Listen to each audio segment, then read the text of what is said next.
सुनिए सुबोध जी, आपने शूर्पणखा बोला, आपने शूर्पणखा बोला, आप बोल पाएंगे वो बात जो प्रधानमंत्री की मां के लिए कही गई? तुलना किसको किया? आपने शूर्पणखा बोला, महाभारत में ही बोला, तो बोल ही रहे। आप बोल सकते हैं वो बात जो प्रधानमंत्री की मां के लिए कही गई? हमने बोल पाएंगे इस शो में? बोल पाएंगे? प्रधानमंत्री जी बोल पाएंगे? हम क्यों कहेंगे? हमारा ये आचरण नहीं है जो प्रधानमंत्री जी का आचरण है। आपका आचरण नहीं है, मंच पर प्रतिबंध गालियां दी जा रही है, ये आपका आचरण जो नहीं माननीय है। प्रधानमंत्री, ये किसका आचरण?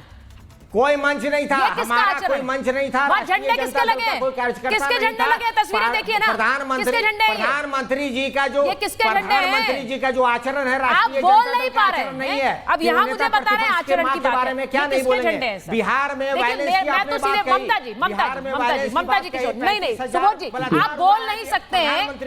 यही बताता है कि कितनी अभद्र भाषा का इस्तेमाल हुआ। प्रधानमंत्री जी सोच लीजिए आप, मुझे तो और कुछ कहना नहीं है।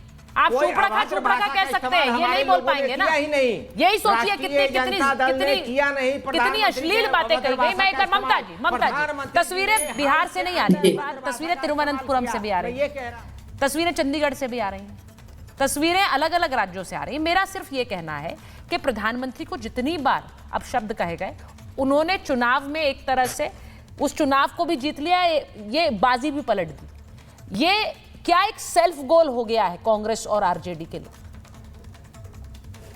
सुचरिता जी बहुत बहुत धन्यवाद। सबसे पहले कुछ आवश्यक चीजें बोलना चाहती हूं। देखिए, हम सब लोग एक माँ एक नारी की कोख से पैदा हुए हैं, है ना। मैं भी एक माँ हूं, आप भी एक माँ है। सब तमाम जो स्त्रियां हैं वो आज नहीं तो कल माँ होंगी। माँ का स्थान इस समाज के अंदर सबसे ऊपर है, हमारे सनातन के अंदर भी सबसे ऊपर है, ये बात सब जानते हैं। घर हर व्यक्ति की, कोई भी हो, घर उसकी प्रथम पाठशाला होती है और माँ उसकी प्रथम गुरु होती है। जिस प्रकार का आचरण हम करते हैं समाज में, जिस प्रकार की शब्दावली का हम प्रयोग करते हैं, हमारी जो प्रथम गुरु और हमारा जो प्रथम पाठशाला होती है, उसको वो रिफ्लेक्ट करता है। तो जिस प्रकार की गाली देश के आदरणीय प्रधानमंत्री जी की स्वर्गीय माता जी को दिलवाई गई, भद्दी गंदी गाली जिसको हम में से कोई भी अपने मुंह से नहीं निकाल सकता, वो दिखाता और दर्शाता है कि किस प्रकार की अपब्रिंगिंग है उन लोगों की जिन्होंने ये पूरी प्लानिंग और प्लॉटिंग करी है।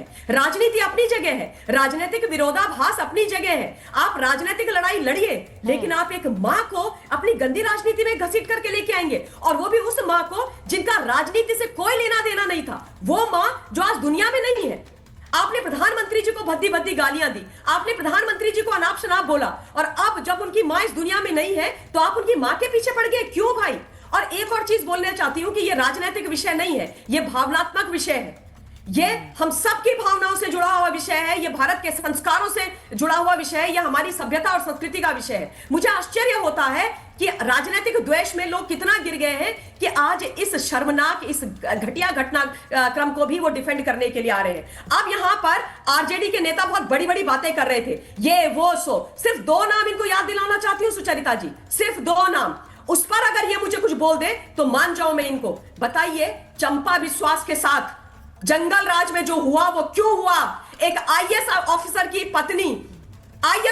पत्नी जंगल राज में असहाय हो गई, तो जो सामान्य बेचारी गरीब लड़कियां होती होंगी, महिलाएं होती होंगी, उनका लालू राज में क्या हाल होता होगा, यह हम सोच भी नहीं सकते हैं। शिल्पी जैन, उस पर अगर आप एक शब्द बोल दे तो मान जाऊं। वो शिल्पी जैन जो आप ही के युवा मोर्चा के एक नेता की पत्नी होने वाली थी, उसके साथ दुराचार व्यभिचार करते हैं, उसके बाद मरवा दिया जाता है। लेंगे आप उस नेता का नाम, लेंगे आप अपने उस नेता का नाम जिसके साथ दुराचार व्यभिचार जो कह रही हैं, आप इसका जवाब दीजिए।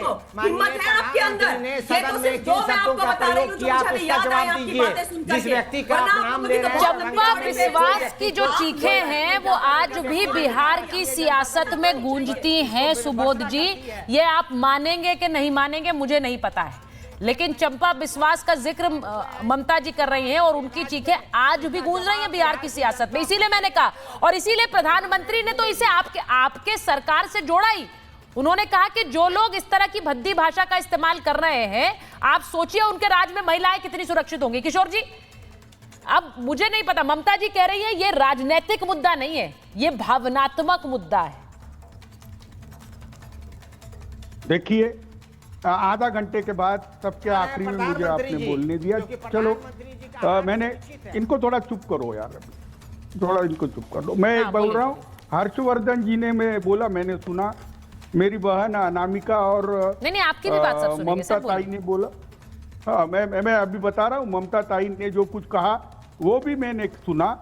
और हर्षवर्धन जी, चुनाव आर्थिक नीतियों पे होने चाहिए, चुनाव विकास पे होने चाहिए, सामाजिक न्याय पे होने चाहिए।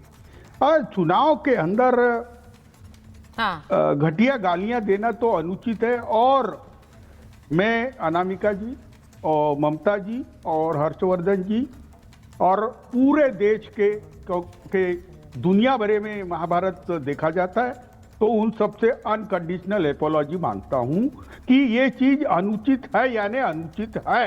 और मांगने वाला कोई भी रहे, एपोलॉजी ये तो पहली कंडीशन है कि किसी की माँ पे, बहन पे आपको गाली देने का कोई संवैधानिक या नैतिक अधिकार नहीं है। चलिए, लेकिन है ना, बीजेपी ने जो आज इमोशनल कार्ड खेला है वो बहुत जल्दी हो गया।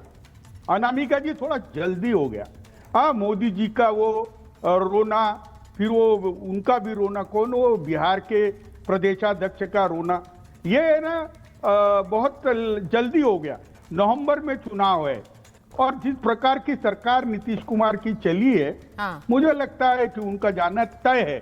लेकिन चुनाव की चौहान का माहौल गर्म ही नहीं हुआ और गाली गलौज का माहौल गर्म हो रहा है, तो अभी ही लगाम लगनी चाहिए, अभी लगाम लगनी चाहिए कि अभद्र भाषा का उपयोग कोई नहीं करेगा, अभद्र भाषा का उपयोग कोई नहीं करेगा। अब चलिए, चुनाव का एक स्लोगन हो जाएगा कि चौकीदार और चोर है, हाँ, तो उसको थोड़ा एग्जम्प्ट कर दिया जाए। लेकिन मैं एक बात कह रहा हूं कि मोदी जी देखिए, की आप मां जब को इसे गाली बोलते हैं देना, कि इसे राजनीतिक मुद्दा बना दिया, किशोर जी मैं इसको जरा इस पर सवाल उठाना चाह रही हूँ। आप कह रहे हैं इसे राजनीतिक मुद्दा बना दिया। मुझे एक बात बताइए, प्रधानमंत्री की मां के बारे में अपशब्द कहना, प्रधानमंत्री की मां तो राजनीतिक नहीं थी, वो राजनीति में नहीं थी, उनकी मां को राजनीतिक मंच से अगर भद्दी गालियां दी जाएं तो क्या ये राजनीतिक मुद्दा बनाने वाले कोई और हैं या प्रधानमंत्री हैं? मां को मुद्दा किसने बनाया, मुझे बताइए। मां को मुद्दा किसने बनाया? पीएम ने तो नहीं बनाया। नहीं, एक मिनट, ये मेरी बात सुन लो सुचित्रा जी, बड़ी नाजुक और गंभीर बात है। हाँ, और जो लोगों ने वो यात्रा निकाली, राहुल जी और तेजस्वी जी ने, हाँ। पहले दिन ही अनकंडीशनल एपोलॉजी मांग के ये चैप्टर क्लोज करना चाहिए था। और इसके बाद एग्जैक्टली उटपटांग मैंने, देखिए, मुझे मैं सिर्फ यही बोल रही हूं, मैं यही बोल रही हूं कि राजनीतिक शुचिता की जब हम बात करते हैं हर्षवर्धन जी, तो इसमें बड़ा एक सिंपल सा रूल है। मुझे लगता है ये बार बार नहीं समझ पाती है कई राजनीतिक दल कि अगर आप उसी समय माफी मांग लें तो शायद आपका कद बड़ा हो जाए, लेकिन आप उसे दबाकर ये बोलने की कोशिश, ये हमारे लोग नहीं थे, ये तो बीजेपी ने प्लांट कराए। ये तक कहा गया कि बीजेपी ने प्लांट कराए। मतलब सोचिए कि प्रधानमंत्री को गाली देने के लिए कौन सा नेता अपनी ही मां को गाली देने के लिए लोगों को प्लांट कराता है? मुझे नहीं पता, कांग्रेस में वरुण जी ऐसा करते होंगे शायद लोग, या राजद में करते होंगे, बीजेपी में भी कर रहे हैं क्या? ये इस स्तर तक बातें आ गई। हर्षवर्धन जी, अभियान चलाया गया और हाँ। जो सोशल मीडिया आईटी सेल से जुड़े हुए हैं उनके खाते से बाकायदा इसको 3-4 घंटे में स्प्रेड किया गया। और मैं फिर कह रहा हूं, जो किशोर जी ने कहा, भाई अगर आपको लगता है कि गलती हो गई आपके किसी कार्यकर्ता से, क्योंकि ये तो बहुत खतरनाक है, और मैं फिर कह रहा हूं ये गलती क्यों हुई है इस पर जाना जरूरी है। हाँ। जब राहुल गांधी इस तरह की भाषा का इस्तेमाल करेंगे, हमको तो नहीं ध्यान में है कि किसी को किशोर जी कहें उस तरह से। किशोर जी का अपना बात करने का तरीका, हम सबसे बड़े हैं, फिर भी वो हंसते हुए कोई अगर गलती हो गई तो माफी मांग लेते हैं। अभी भी उन्होंने उससे शुरुआत की, लेकिन राहुल गांधी और तेजस्वी यादव उस पर माफी नहीं मांग रहे, उसको जस्टिफाई कर रहे हैं। और तब ये लगता है कि क्या जानबूझकर ये सब किया गया। और अभी जो अखबारों में मैं खबर पढ़ रहा था कि जो पकड़ा गया है उसका ये कहना है कि इसकी तैयारी पहले से थी। और अगर आप देश भर में